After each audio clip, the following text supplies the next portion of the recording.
Revolution Radio by Green Day. This is the first time that we've spoken about this band since Uno, and we didn't talk about Dos or Tre. There was just, unfortunately, no time for that.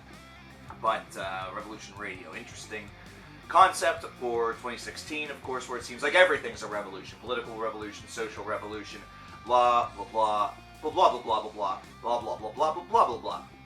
Green Day is an interesting group. They've experienced two real surges of popularity, the first of which was in the 1990s, mid-portion to the latter end.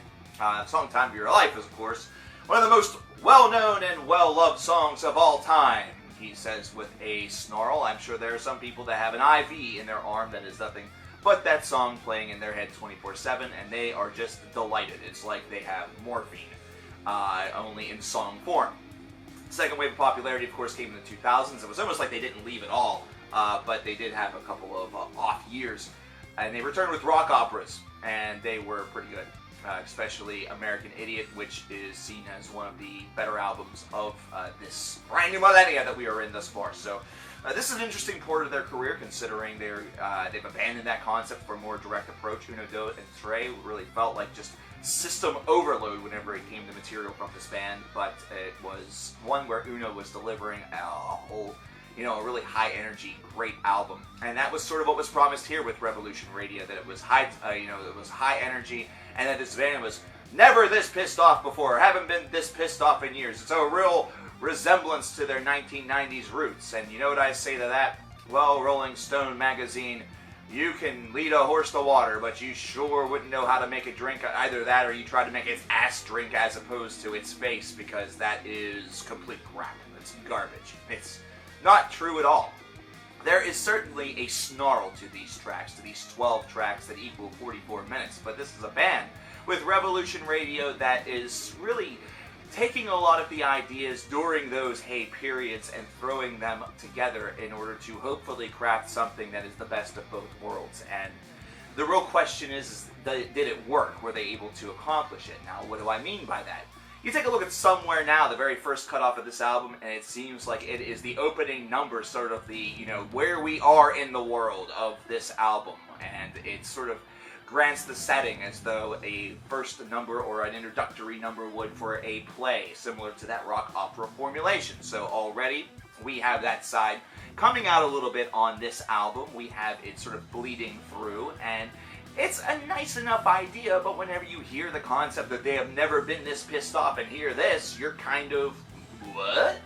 But we all die in threes. This is a song that, lyrically speaking, is talking about a lot of the commonplace tropes and notions that we gain via social media or just the regular media through the TV and everything. And it's one that, despite some of its corniness, is very well tied together, so you can give it enough of a pass.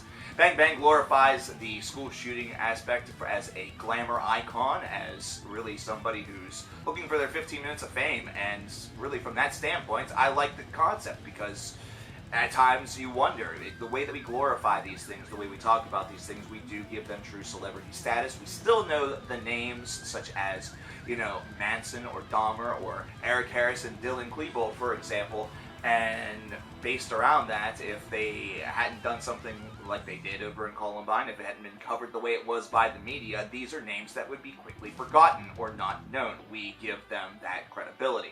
The song itself is up-tempo. It has a little bit more of that sort of edge of the 90s interwoven with some of their 2000s work really between them.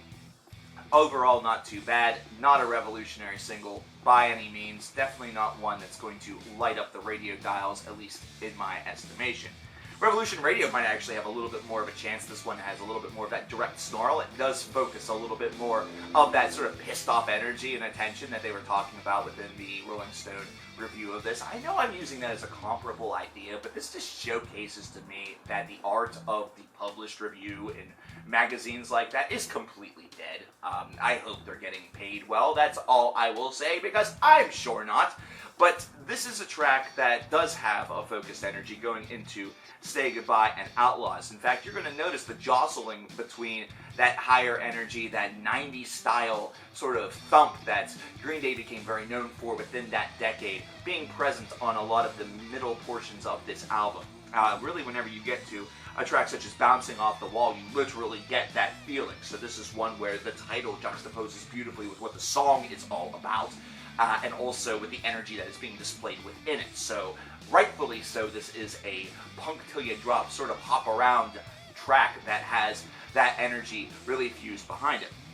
So far we're still sticking with some of those roots. We're not showcasing or bleeding out too much of those rock opera tropes that perhaps we got with Somewhere Now, or even in some portions of Outlaws. Going on to Still Breathing, to Youngblood, at this point in time, I'll be honest with you, this album starts to become just typical, and really, the whole entire thing feels kind of typical. There is a drapery of nostalgia that is present within Green Day's Revolution Radio. It's not one, however, that really has the same sheen, the same luster, the same beautiful feeling, perhaps, that you would have imagined, or that it was really hyped up to be. It has a lot of energy. It does have some power, but whenever it comes to being instantly memorable, this is one that falls a bit short.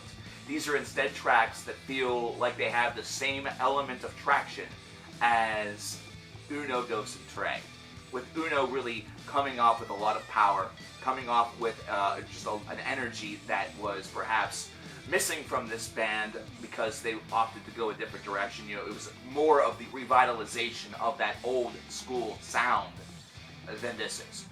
Revolution Radio really hovers between being downright average and somewhat, droll. And really, this is one that is focused a little bit further on whenever we get to Forever Now, where once again we get this bookend idea that's very similar to the rock opera days, especially considering we do get a reprise of Somewhere Now right in the middle of this track, which nearly spans 7 minutes. Really, whenever you look at this from the outside, you would almost expect this to have the most in the way of creativity bounding from it, but instead it feels more like they put the secondary portion of, Somewhere Now in as Forever Now, as the first 3 minutes before going into the reprise and then thrusting out to the finale. It basically just tossed in a reprise with a typical track, and it gave it an artificial 2 minutes worth of length. Is it a nice revisitation? It's not bad, it really isn't. It does tell a story, and for that you do have to give them a little bit of credit, but aside from that, it's kind of meh. It doesn't have that same livelihood. That's what a lot of these tracks feel like they're sort of missing out on. They have a livelihood that does not feel like it has that same impact as some of the other albums that Green Day has produced. Dookie, American Idiot, and really in some small semblance Uno, were able to really give. The Revolution Radio in 2016 feels like a band that is writing about the times that we are living in at a time where everybody is either writing about the times we are living in or scared to do so. At one point in time I wondered why there weren't a lot of artists talking about current events of the world. And the realization that I've gotten by listening to Revolution Radio is because if they did, it wouldn't work. It really wouldn't work very well, considering everybody else is writing about the world, so it doesn't have that same power, that same passion. It feels more so like what we hear on a daily basis, and just sort of adding on to that, as opposed to really being seen as a Springsteen-like voice that is speaking about things with a power and a registry that will really cause a desire for further action, to actually change the world. Revolution Radio just falls really kind of flat in many different ways based off of that. And it's a real shame, because this disc's kinesis is to be marveled at. It does have that high energy really going in its favor, but aside from that, it just sort of falls short. 75 out of 100. This is a disc that was sort of a burden to return to, unfortunately. I want to know what you guys think, though. I have a feeling I'm probably dead wrong in the eyes of many people, and that's fine. I'd like to know from you what you enjoyed about Revolution Radio by Green Day. Let me know in the comments below. My name is coverkillernation, and I will talk to you guys next time, where we have Sonata Arctica to look at. So definitely stay tuned for that.